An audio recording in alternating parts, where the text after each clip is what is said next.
The single most important role any entrepreneur can hire for, train for, and cultivate over time is an executive assistant. I don't care what phase of business that you're in, if you can afford it financially, that's the only prerequisite. You need an executive assistant. And if you don't have one, it's critical that you get one because it's going to maximize your value and allow you to work on your business, not in your business, which is the classic cliche. However, if you don't do these 5 things, your executive assistant is being set up for failure. My name's Qasim. I've built $6 million and multi-million-dollar businesses. I've had 2 successful exits, one for 8 figures. I've generated a $10,000,000 net worth, and my goal in life is to help you achieve 3x freedom. In order to achieve freedom, one of the most important things you can do is get yourself the right team. And an executive assistant is a critical role on your team that we need to fill. But let's set them up for success with these 5 steps. Step 1, it's really important that you keep them busy. This is especially true for new EAs. My feeling and opinion on employees is nobody's ever going to run faster than they do in the first 90 days. Obviously, right? Like when you first get started, there's kind of that frantic, frenetic energy. You're trying to learn. You really want to impress people. You want to make a good impression. And so you start out fast and then you taper off. And that's okay because that taper comes with things like, expertise, understanding, proficiency, etc. And so not only is the taper acceptable, it's also necessary because nobody can run at that sprinter's pace. But if you want to make sure that the pace that they maintain is as fast as it possibly can be, set the early pace high. It's really important to set that early pace high. So what do? If there's 10 things that a human being can do in a day, give them 12. This plays really well into Parkinson's law. Parkinson's law says that work will expand into the time allotted. So when we hire a new employee and, we kind of ease them into it and we put them in training and they get to meet the team and they're going to shadow their buddy, that's a really hard thing to speed people up from. You're actually making a promise that you're not going to keep because then you throw them into the fray and they're like, oh my goodness, this is hard. So if you notice that your retention from training to implementation tends to be low, that's why. What I like to do with all employees, and especially my EAs, is I want to start them fast. And so what I do is if there's 10 things somebody can do in a day, I give them 12. But then I ask them to manage expectations. I don't want them to die. I don't want them to be stressed. I don't want them working more than an 8-hour day. I don't want them working nights and weekends. And I say all those things. I don't expect you to do more than 10. But what I do expect you to do is be responsible and accountable, assess the work available, tell me what you can and can't do, and then just keep me updated as to what's going on. This does a number of things. One, especially for your executive assistant, it puts them in the frame of managing you, which is what you want. It's actually critical to you having a good EA that they learn how to manage you. And you're asking for that right out of the gate. I'm just going to send you everything I want done, and you learn how to manage it and update me as to what's happening and where things might slip or where the risks are or where you need additional resources or additional time. Or we can calibrate and connect on, oh goodness, there's just not enough time to do all this stuff. Help me prioritize. But you put that on their plate. And that means that you don't have to project manage this person, which is absolutely critical. The other thing that it does that I love, fringe benefit that most people don't think about, it gives you shower time. And that's not as creepy as it sounds, I promise. The things that people think about in the shower are the things that they're most creative about. It's what's in the back of their mind. It's what's in their subconscious. Now, if there's 10 things somebody can do in a day and you only give them 10, what happens at the end of the day? They're done, right? Clean slate. They go home and they don't have to think about work. I like to give people a little bit more because it puts me in their subconscious and it reminds them that there's more that could be done. And there's an adequate amount of pressure that keeps them going throughout the day and keeps them in pursuit of accomplishing tasks. And then when there's tasks that will need to be done tomorrow, they think about them. And when they wake up in the morning and they take their shower, stroke of genius hits. And this isn't going to happen every single day, obviously, but you're going to put yourself in a position where you get to occupy more attention span and focus than employers that are just asking their employees to punch in and punch out. So keep them busy. Number 2, meet with them daily. I know this is a big ask, and I know it's scary to hear because you already have too much to do. It's a commitment. Having an executive assistant is a commitment. But if you think you can hire somebody and just lob garbage at them and hope that they finish it, you are sorely mistaken. And this is where EA relationships break down. What you need to do is meet with them daily, preferably in the morning for at least 5 minutes. Doesn't need to be long at all. Very often with my EA, we'll hop on and I'll say, I don't have anything for you. And then, they're like, I don't have anything for you either. And now we're done. But it gives us the opportunity to calibrate and connect. And so you want to do this. You don't have to do this forever. My executive assistant now, she's anticipates my needs, does an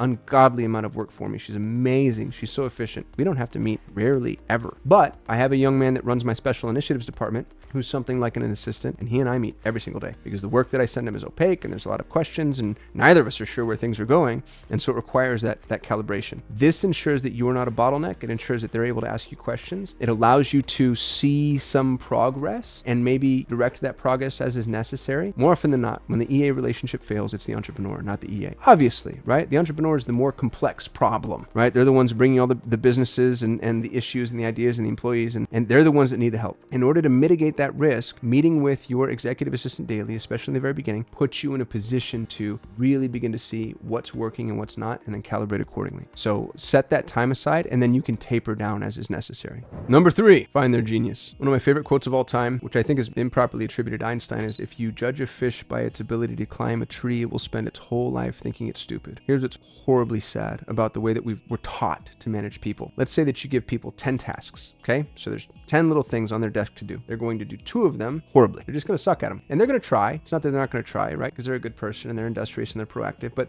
they're just not going to do them to your satisfaction. 6 of them, they're going to do great. Check the box. You're awesome. 2 of them, they're going to do better than any human who's ever lived. And what are we taught to do as managers?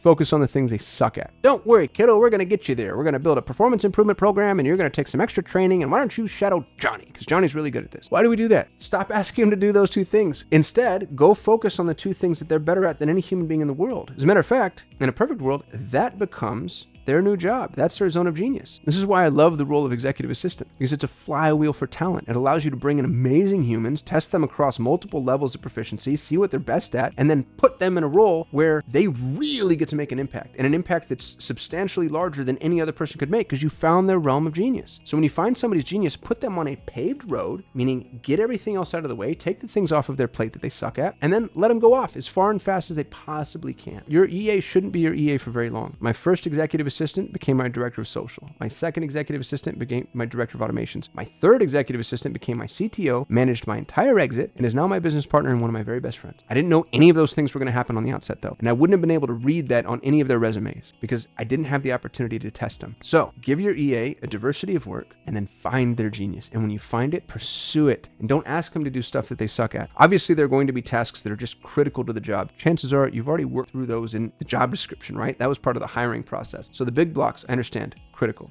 The small blocks, move those around. Be nimble. You're not Quicken Loans, nor do you want to be. You're not an assembly line, nor do you want to be. People are miracles. They're so unique. They're so unbelievably potent when you allow them to be unique. Find out what's unique about this person, and then, at the risk of sounding predatory, use it. Because guess what? People want to be used in that way. I do, don't you? Wouldn't it be amazing if there was somebody that really believed in you, cared about you and your future, and was trying to figure out where you could make the biggest contribution, and then allowed you to make a contribution inside of a closed ecosystem that mattered, where there was meaning? Doesn't that sound amazing? You can do that. Find their genius, and then help them cultivate their genius over time. You will end up surrounded by potentially hundreds of unbelievably potent humans. And I'm telling you that because I've done it. I start all my videos like a super obnoxious douchebag. I've built 6 multi-million-dollar businesses. No, I haven't. Other people have. People that I've hired. I just get out of the way and I marvel. I'm like, I can't believe you guys are doing this. I have no idea how you do. I could never. I built the #1 ranked Google Ads agency in the world. I've never run a Google Ads campaign in my life, ever. I had the highest performing real estate investment campaign on the planet before I was a real estate investor or had ever done lead generation. I own the largest Montessori community in North America. I'm not a trained Montessorian. I don't own a school. I do these things. I'm able to do these things because I find amazing people, and those people are available and accessible to you. But you have to pursue their genius, and you have to be willing to forgive the things that maybe they're just not very good at. Find somebody else to do that. You know, when you find somebody's genius, take everything else off the table, because I mean, that's really where the leverage point is. Number 4, my favorite, delegate. Now, I'm writing an entire book on delegation. I'm going to have a masterclass on delegation. It's going to be free for you. I'll probably just put it on my YouTube channel. I'll have many more videos about delegation, but right now I'm going to brush across the 3 most important delegation frameworks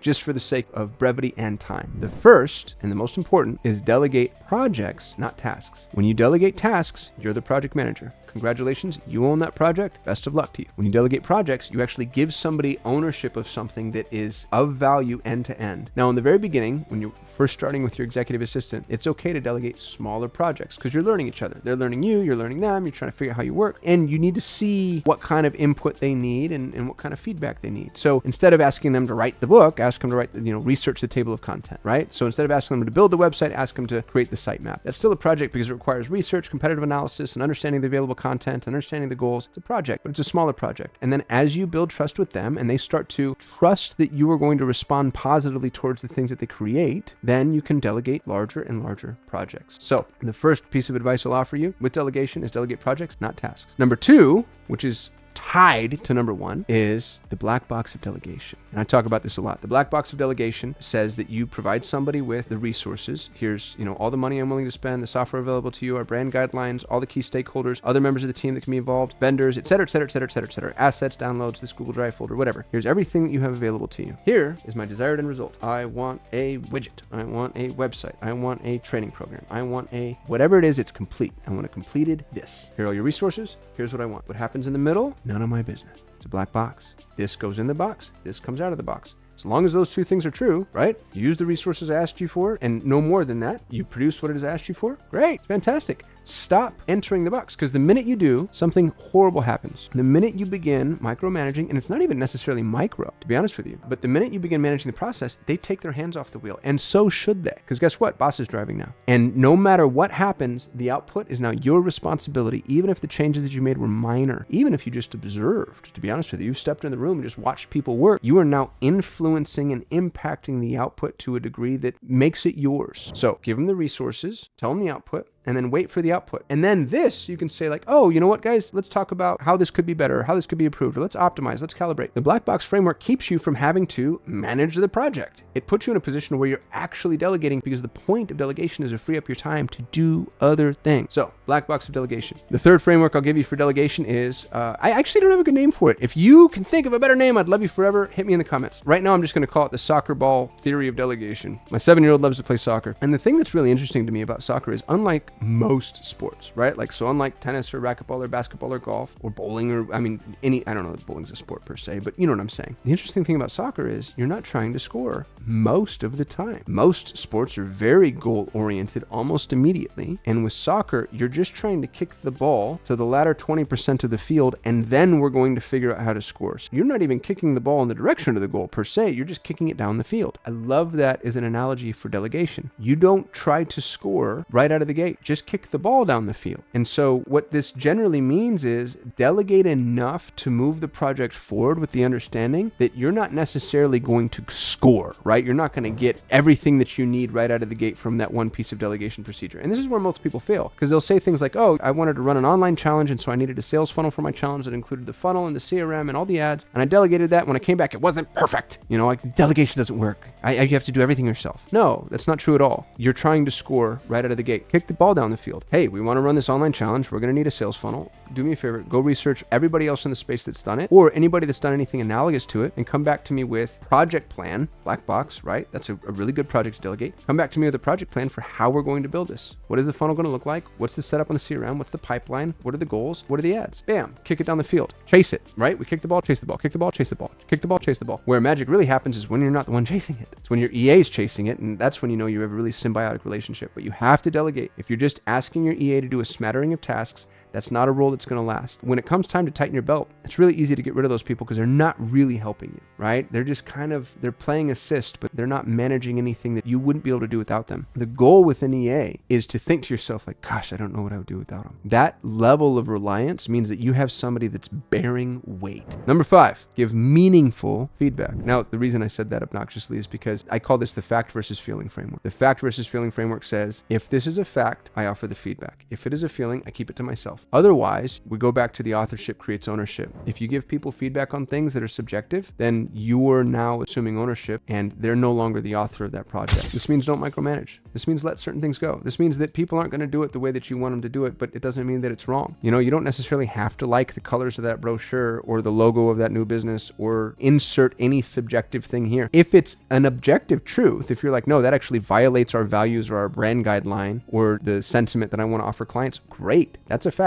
And then you put that in front of the employee, in this particular instance, your EA, and you explain why. But if it's entirely subjective, it's a feeling, keep it to yourself. And this allows people to build uninhibited without you constantly coming in and deciding that, oh, if I inject myself in here, I'm going to make things better. So maintain the mantra, authorship creates ownership. When you do need to give somebody feedback, and this becomes very binary, either feedback is offered or it's not. If it's a fact, it's offered. If it's a feeling, it's not. So the feeling feedback we take off the table, which by the way is the majority of feedback entrepreneurs offer. And I can tell you that now because I have a whole army of EAs, and entrepreneurs are still, even with my training, still offering feeling-based feedback. And I'm like, dude, you're paying attention to the wrong things. They got the job done. They got it done phenomenally well. And you just don't like that they zigged when you would have zagged. So take the feeling feedback off of the table. The factual feedback, you need to be ultra specific. Well, it's two extremes, either no feedback at all, or you need to nitpick. And this is true for EAs. It's not necessarily true for other roles. It's true for EAs because this really is a very intimate relationship, and they're doing work. Hopefully they're doing work that you would have done yourself. And so that means that you need to tell them, hey, I don't like your use of punctuation for these reasons. I need you to do it this way because I'm going to represent this writing as my own at a certain point, and I can't run around fixing your punctuation. It nullifies your value to me. Ultra specific and with examples on a regular basis. What I like to do is I like to meet with employees every Friday, and I like to say, here's everything you did well. Here's everything you improve upon. And putting it in that cadence, it actually takes the sting out of the improvement opportunities because it's no longer an existential crisis. It's not, because when you give somebody negative feedback and you're an employer, you're reminding them that job is in your hands. But if it's just part of our Friday meeting, it's still as uncomfortable as negative feedback is, and it's part of the process. The last piece of the feedback loop is ask for feedback.